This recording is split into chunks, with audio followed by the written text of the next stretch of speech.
Et bonjour les anatomistes et bienvenue dans cette nouvelle vidéo consacrée à une longue série de vidéos sur l'étude du système respiratoire. Et aujourd'hui, plus spécifiquement, nous allons parler d'exploration et notamment d'inspection et d'auscultation. Alors en guise d'introduction, nous allons faire un rappel anatomique de l'appareil respiratoire. Appareil respiratoire qui est un ensemble d'organes et de tissus qui participent à la respiration, c'est-à-dire aux échanges de dioxygène et de dioxyde de carbone entre les cellules et le milieu extérieur. La majeure partie de l'appareil respiratoire est logée dans la cage thoracique. Les poumons sont reliés d'une part au milieu extérieur par un ensemble de conduits qui assurent le passage de l'air et d'autre part aux cellules par le biais du système circulatoire. Alors l'appareil respiratoire est composé des voies respiratoires, des voies intrapulmonaires, des poumons, de la plèvre et dans une moindre mesure du diaphragme. Donc les voies respiratoires permettent les échanges d'air entre l'atmosphère et les poumons. Ces voies respiratoires comprennent la cavité nasale et la bouche. Cavité nasale qui va filtrer, réchauffer et humidifier l'air.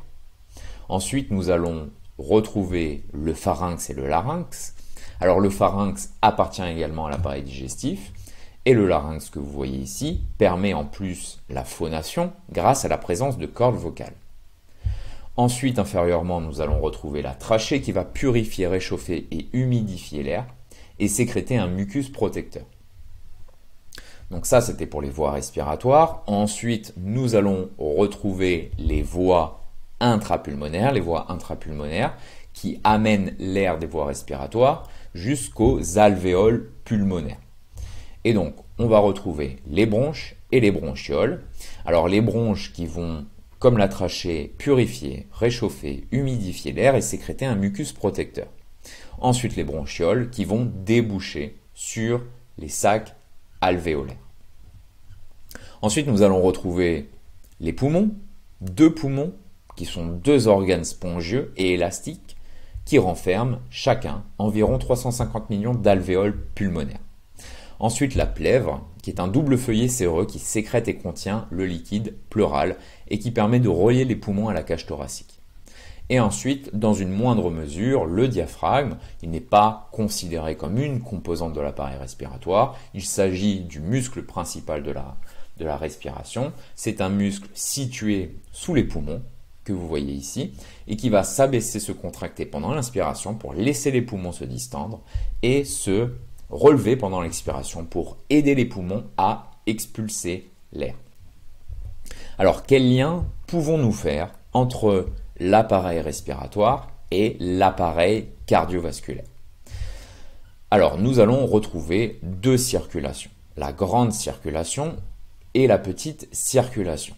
Grande circulation que nous appelons également circulation systémique ou circulation générale et qui permet d'approvisionner les cellules, ici, les cellules des organes, en oxygène et de récupérer le dioxyde de carbone qu'elles produisent. Donc c'est depuis l'aorte qui va se diviser en artères plus petites et qui récupère le sang hématosé, enrichi en dioxygène et qui va l'envoyer vers les tissus.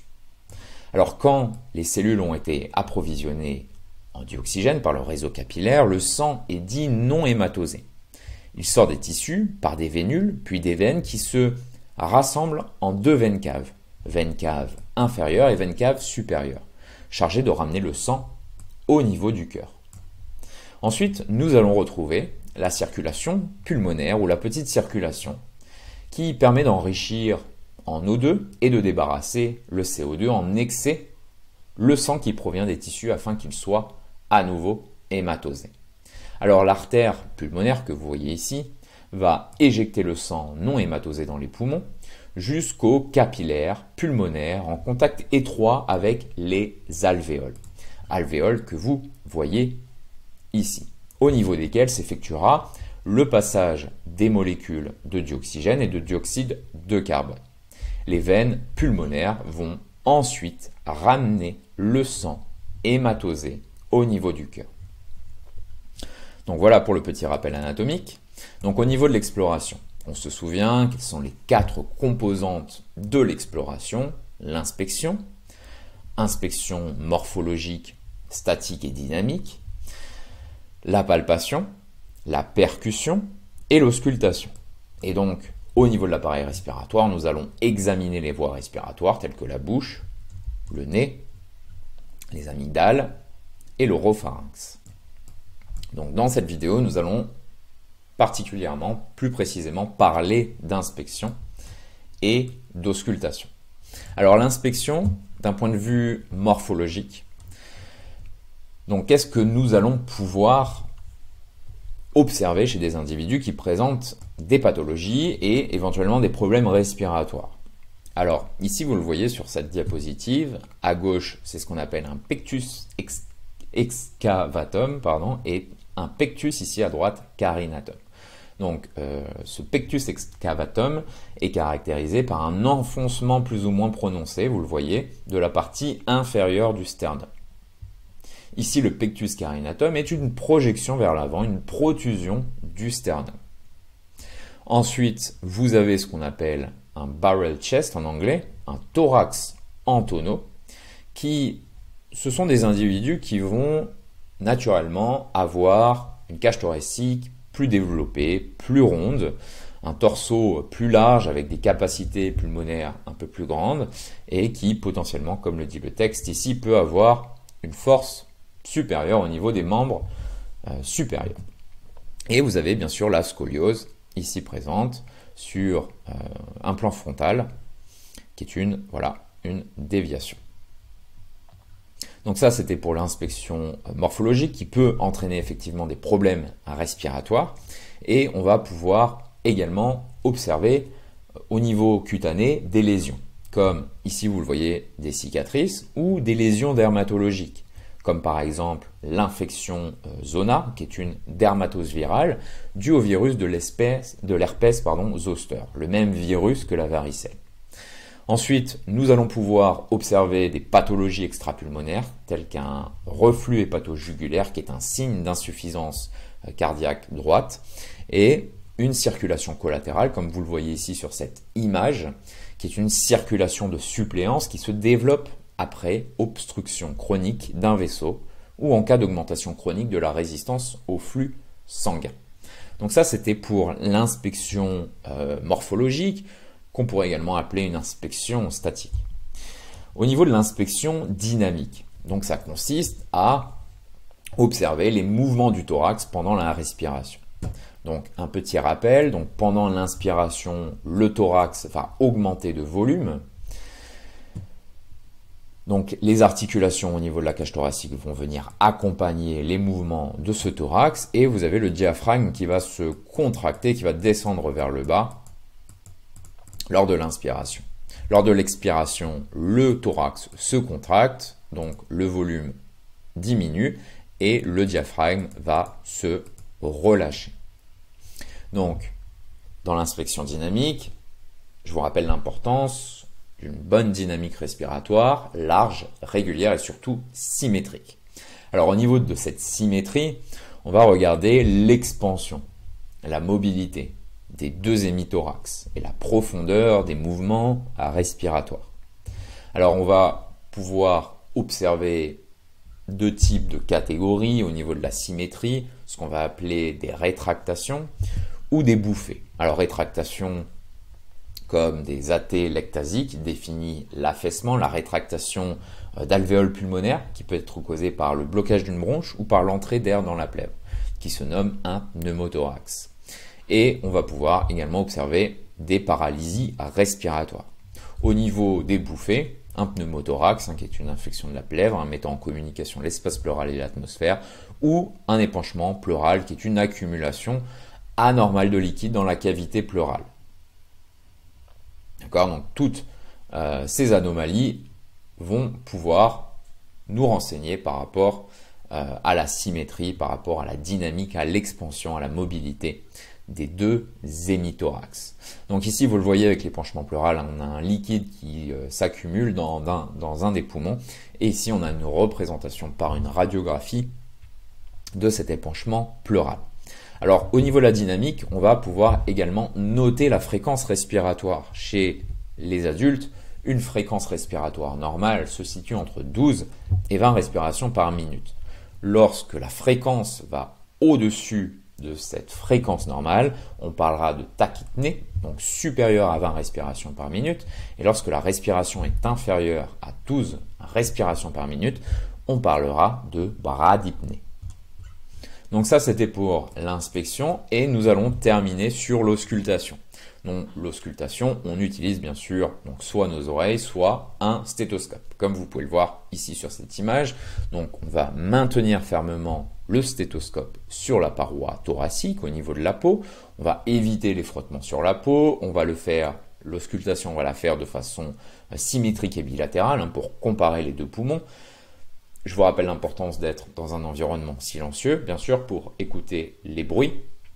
Et on va demander au malade de respirer par la bouche et éventuellement lui montrer comment bien respirer pour que nous puissions amener notre auscultation vers une bonne efficacité. Alors on va ausculter, nous l'avons dit, de manière symétrique, bilatérale, mais également de haut en bas pour comparer les deux poumons. Et vous voyez ici, vous avez les différents sites d'auscultation. Alors on va pouvoir retrouver ce qu'on appelle des bruits normaux, ou un bruit bronchial, un bruit bronchique, ou des murmures vésiculaires et des bruits anormaux. Alors on va en faire le détail. Donc vous avez les bruits normaux, ok, le bruit bronchial qui provient des turbulences provoquées par le passage de l'air à travers les rétrécissements laryngés et les grandes bronches. Donc ce bruit bronchique va diminuer au niveau périphérique lors de son passage dans un tissu pulmonaire spongieux. Ensuite, vous avez le murmure vésiculaire qui est une locution qui va désigner le bruit respiratoire que l'on perçoit à l'auscultation pulmonaire normale. Il s'agit d'un bruit lisse et sourd qui résulte de turbulences lors du déplacement de l'air lorsque se produisent l'inspiration et l'expiration. Alors au niveau des bruits anormaux que nous allons pouvoir écouter lors de l'auscultation, vous avez les ronchis, vous avez les sibilants, les crépitants, les râles et le frottement pleural. Alors à la fin, nous allons écouter les bruits de l'auscultation, les bruits anormaux de l'auscultation pulmonaire. Donc juste avant, un petit descriptif. Donc vous avez le ronchi. Le ronchi est un signe recueilli lors de l'auscultation des poumons avec un stéthoscope. On le sait, le ronchi est de tonalité grave, plus grave que les sibilants. Et les ronchis sont dus aux vibrations des sécrétions de la paroi bronchique et sont modifiés et peuvent même disparaître par l'atout. Ils sont perçus typiquement dans les cas d'asthme ou de bronchopneumopathie chronique obstructive, une BPCO. Donc, ils sont de tonalité basse, ce sont des bruits continus, audibles en inspiration et expiration, et sont le signe, nous l'avons dit, d'une obstruction partielle de la voie aérienne, avec présence de mucus ou un œdème. Donc les bruits peuvent, oui ou non, être modifiés par l'atout. Si oui, présence de mucus. Sinon, on pourra penser à un œdème, à une néoplasie ou à un corps étranger. Alors après les ronchis, vous avez les sibilants, qui désignent un sifflement respiratoire et qui est le signe d'une gêne respiratoire qui peut être due à la présence d'un corps étranger dans les voies respiratoires ou à des maladies obstructives comme l'asthme ou la BPCO. Ce sont des sons de haute fréquence, tonalité élevée, et ils peuvent s'entendre dans le cas de l'asthme et des MPOC, des maladies pulmonaires obstructives chroniques. Ensuite, les crépitants ou les râles crépitantes sont les bruits issus de l'appareil respiratoire au temps inspiratoire et qui font penser au bruit du sel dans le feu ou au bruit de pas dans la neige ou des frottements du papier dans les doigts. Et ces crépitants sont le signe de la présence de liquide dans les alvéoles pulmonaires. Ce sont des bruits discontinus, pas musicaux, et c'est l'un des principaux signes de l'asbestose. Si je prononce bien, on en a un petit peu parlé dans la précédente vidéo. Alors on va pouvoir retrouver des crépitants humides dans le cas d'une pneumonie ou des crépitants secs dans le cas d'une fibrose pulmonaire idiopathique. Ensuite, vous avez les râles crépitantes, les râles ronflantes ou les râles sibilantes. Donc les râles crépitantes surviennent en fin d'inspiration, sont fins, secs, d'égale intensité, comparables au bruit provoqué par le froissement d'une mèche de cheveux et il révèle une atteinte soit localisée comme une pneumonie, soit diffuse comme une fibrose pulmonaire, un œdème du poumon, des alvéoles et du tissu pulmonaire. Les râles ronflantes ou ronchues, perceptibles à l'inspiration et surtout à l'expiration, sont comparables à un ronflement. Ils signalent une accumulation de sécrétion dans les grosses bronches, dans le cas par exemple d'une bronchite. Et ensuite vous avez les râles sibilantes, qui prédominent aussi à l'expiration et ressemblent à un sifflement, et ils sont un signe de rétrécissement des bronches dans le cas de l'asthme. Et pour finir, nous avons le frottement pleural, qui est un signe d'auscultation pulmonaire qui va évoquer la présence d'une pleurésie. C'est un bruit superficiel de frottement croustillant, comme le frottement du cuir, et ce sont des sons audibles pendant l'inspiration et l'expiration, et qui ne sont pas modifiés avec la toux, et qui représentent le signe d'une irritation pleurale due à un exudat inflammatoire. Et pour terminer sur cette vidéo, nous allons écouter quelques bruits pulmonaires.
Et voilà les anatomistes, c'était tout pour cette vidéo et je vous dis à très vite. Au revoir.